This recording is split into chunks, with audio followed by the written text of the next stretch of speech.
Australia വുമൺസിനെതിരായ മൂന്നാം ഏകദിനത്തിൽ India വുമൺസിന് തോൽവി.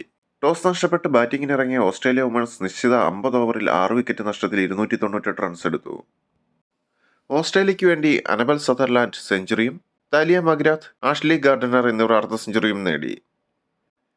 മറുപടി ബാറ്റിംഗിനിറങ്ങിയ ഇന്ത്യ വുമൺസിനു വേണ്ടി ഓപ്പണർ സ്മൃതി മന്ദാന സെഞ്ചുറി നേടി. 105 റൺസ് എടുത്ത സ്മൃതി മന്ദാനയും 39 റൺസ് എടുത്ത ഹർലോൺ ഡിയോളും ചേർന്ന് സെക്കൻഡ് വിക്കറ്റിൽ നേടിയ 118 റൺസിന്റെ പ്രകടനം മാത്രമാണ് ഇന്ത്യൻ നിരയിൽ എടുത്തു പറയാവുന്നത്. 10 ഓവറിൽ 30 റൺസ് മാത്രം വിട്ടുകൊടുത്ത് 5 വിക്കറ്റ് നേടിയ ആഷ്ലി ഗാർഡനർ ഇന്ത്യയെ എറിഞ്ഞിടുകയായിരുന്നു.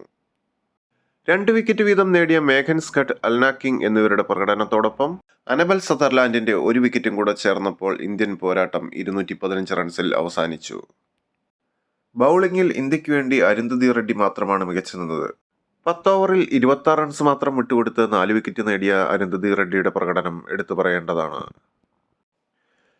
അതേസമയം കഴിഞ്ഞ കളിയിൽ 2 വിക്കറ്റുകൾ നേടിയ മലയാളി താരം മിന്നു മാണി നിരാശപ്പെടുത്തി. 5 ഓവറിൽ 36 റൺസ് വിട്ടുകൊടുത്ത മിന്നു മാണിക്ക് വിക്കറ്റുകളൊന്നും ലഭിച്ചില്ല.